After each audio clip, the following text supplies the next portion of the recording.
people do get depressed who have repetitive strain injury. If it's actually your livelihood, then an injury is a very bad thing.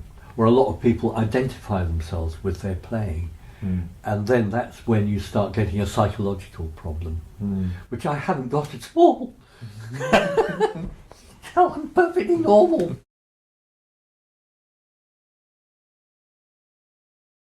Focal dystonia is very much a repetitive strain injury, even though you don't have any pain. And that's one of the problems with it, because there's no warning quite often that you're about to not be able to play anymore. When did your focal dystonia manifest? It must have been about 15 to 20 years ago. Right. So it lasts a long time. When your FD started to manifest, can you tell me how you became aware of it? If it's not a sudden thing. The development is not sudden, but sometimes the effect can be. So I'd just done 3 CDs with Naxos in 1 year, and I'd just done concerts with a flautist and also some solo ones. And one concert was particularly bad. I couldn't work out what was going on. Basically, I woke up one morning and I found that my hand couldn't work the way it usually worked. So I felt that my hand was jamming up more than usual. I couldn't reach notes. This is the right hand only. Thankfully, left hand is absolutely fine. You ended up contacting other musicians who had the same problem. Is that right? Yes, not so many, because I felt, I got myself into this hole, I should be able to get out of it. And I certainly didn't go the medical route, which a lot of people do, and having various things like Botox, which actually releases something in the muscles, helps you to some extent. There's also some medical experiments being done actually directly affecting the brain. Seems to help a bit. This person, who's called Nancy Byle, B-Y-L, discovered that in the brains of monkeys who had this repetitive injury, the areas of the brain which are responsible for different movements of the separate digits became somewhat blurred. In other words, instead of having a separate area for each movement for each finger, they kind of merged a bit with repetition, which means that your brain kind of combines or chunks, if you like, a lot of the movements together. So you don't think any more of separate movements. It's one movement, which is not necessarily a bad thing, but it can affect the way your hand relaxes. If it does that and you don't relax afterwards, you get stuck in that position, and you sort of tend to lose the fine control over the fingers. And the problem might come is if you think of I and M, for instance, being just one movement all the way through, and you don't think about it anymore, then one day it just becomes that one movement and it gets stuck. I can't explain it very well, except it feels a bit like everything's jamming up suddenly. So when you actually get this condition, it feels as if you're doing something wrong in your brain. It does feel as if it's your brain that's creating the problem. However, I actually still believe that the problem is created by tension in the muscles, creating this neural pathway. So after a while, of course, the two, it's difficult to distinguish which came first. But I think the first thing which comes is an incorrect use of the body and not mapping the body correctly. Injury happens, as we were saying before, because you're not aware of what you're doing, of what your body's doing. Nobody wants to be injured on purpose. So it usually comes about because you're actually doing something else other than what you think you're doing. So you're not aware of your body to the extent that you can correct it. very often we depend on the body to tell us through pain. However, if it's got to do with subtle movements, it's difficult sometimes to get that signal. And in fact, I didn't get any signal of pain at all. It was just an inability to move the way I used to. I realise now that when I could really play, I was actually spending an awful lot of time playing the guitar. But it didn't seem like a lot of time because I was having fun, discovering, enjoying it. Unfortunately, I wasn't actually doing it in quite the right way and not being completely aware of what I was doing. I think you can be too aware as well, actually, and not trust in your instinct. So that's another big question. I don't know, where does it stop? And for a recovering dystonic, I mean, I think it's really important to be completely aware of what everything that's you're feeling that's going on. Again, it's very hard to do because we want to play music. If you're a natural player or you've been able to do things easily, then perhaps it's not a good idea to be completely aware because that can jam you up as well. It's like, asking the centipede which leg comes first. Right. It's very worrying to think that somebody can develop their playing to the sort of level that you were at and not actually have enough awareness of the way you're using your body. It's worrying. Terrifying for the rest of us. It's worrying. And it has to do with impatience, I think. Wanting to do something, hearing it in your head, thinking you've got a solution. That's why actually a teacher or some check on what you're doing is very good indeed, as long as the teacher knows what they're doing. Well, that's the problem. How do you find a teacher who knows what they're doing? How do you find a teacher who knows what? Well, I had a student come to me with a repetitive strain, and he just assumed that as a teacher I magically know the right technique to use the limbs so that you don't have these problems. It is, but people don't realise this, and they don't realise how ill-equipped most guitar teachers are. Yes. Have you encountered injuries in your students? Now let me think. I have actually come across the odd student who has a left hand injury, for instance, not able to press down, or has persistent pain in the wrist or in the carpal tunnel in both hands, but not so commonly actually. It's mainly because I haven't actually taught a huge number of students in the past, in the near past anyway. Okay, right. What do you think causes injuries in playing?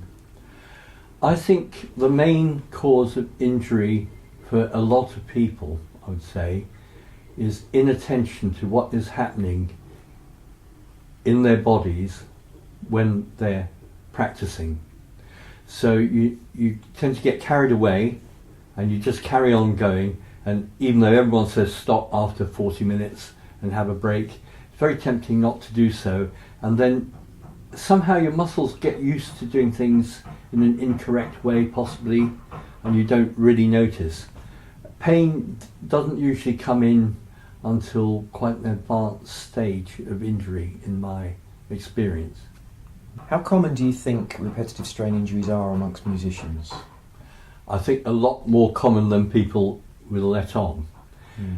I read somewhere, again many years ago, that in some orchestras there are many musicians who are actually suffering from pain, especially it seems violinists, but not only, and they are afraid to report this or take days off because they will lose their job if they do so. It's that competitive. I don't know what the situation is now. I think more people are much more aware of what to do at the first signs of injury. Who do you think is most at risk of developing a repetitive strain injury out of athletes, musicians, cleaners or office workers? I would say office workers, mainly because they, more than anyone else, spend a lot of the day in the same position and don't tend to move around a lot. It's a very sedentary job. I know that some companies are changing this now. They're trying to get people to stand up and do other things, and there are even desks where you don't sit down, so that you actually stand up and work. I think anybody who has an office job is probably in danger of getting RSI of some kind, particularly using the computer. If you're using a mouse a lot, you can end up with something that's very akin to focal dystonia in your hand, because you get used to doing light, small actions and not paying attention to them. You can actually lose muscle tone. Have you had any other injuries or problems aside from focal dystonia? I did notice when I used to play a lot that I would have a pain in my shoulder here, and perhaps I should have taken more note of that. What did you do about it? Stop playing for a while. Right. It always used to happen. It was definitely tension in this part of the shoulder, and it may have had to do with that, or it may have actually had to do with something in the finger movement, and that might well have been an indicator to me that something was not right. This shoulder pain, did it happen while you were playing, or was it something where you'd finish playing and then you think, oh, maybe I've overdone It's something that when I finished playing, I just noticed. Is that because you were so focused on the playing that you were blocking out the pain? I would say so. Right. I think that's probably a very common thing. Yeah, something that other people need to learn from you. Yeah. Or need to just stop every 20 minutes. I mean, it's so hard to do, especially if you've got getting stuck in. It doesn't help to go beyond that. I do get the feeling that a lot of young players nowadays do actually do all this. They actually stop after 20 minutes, go for a walk, eat an apple, do something else, do a bit of exercise, come back, and then you find that you can do better. I mean, there's so many good players nowadays. There's got to be some, they must be taking a notice of the sort of stuff we used to say in the old days about practicing, actually. So 20 minutes is your limit for a practice session, is it? I would say so. Generally 20 minutes and then 5 minutes rest and then get back to it.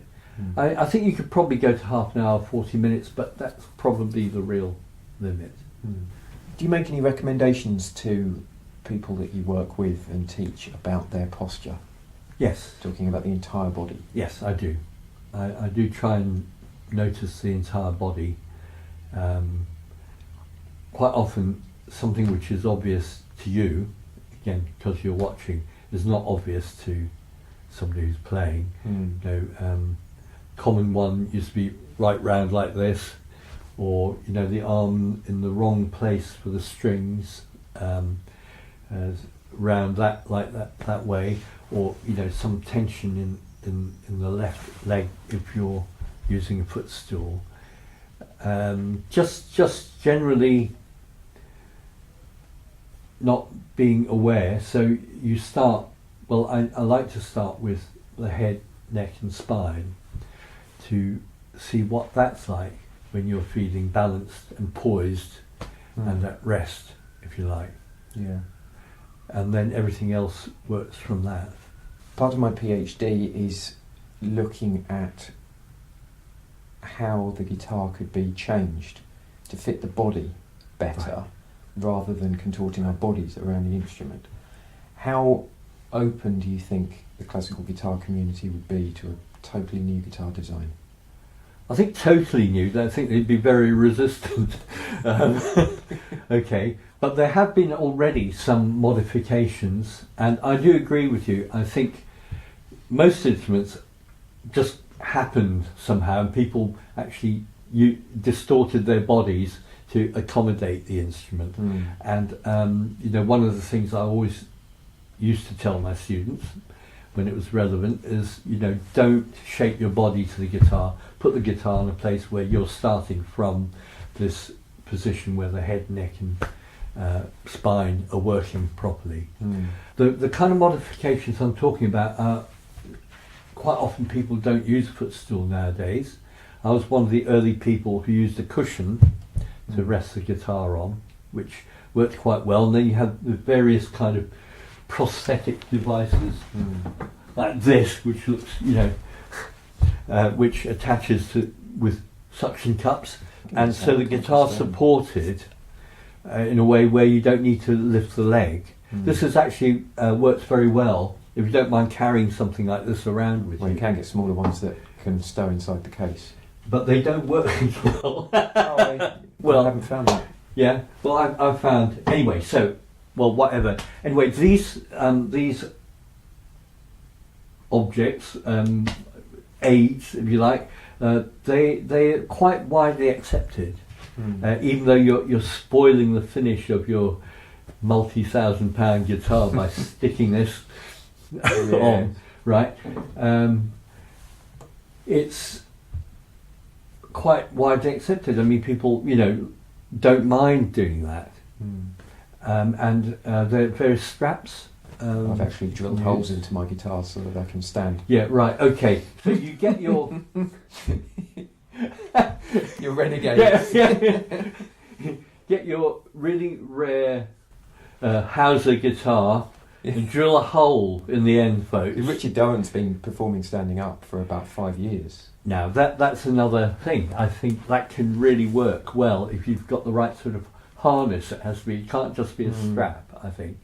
Because, if you feel uncertain in any way about the guitar slipping, you're going to get tension somewhere. Yes.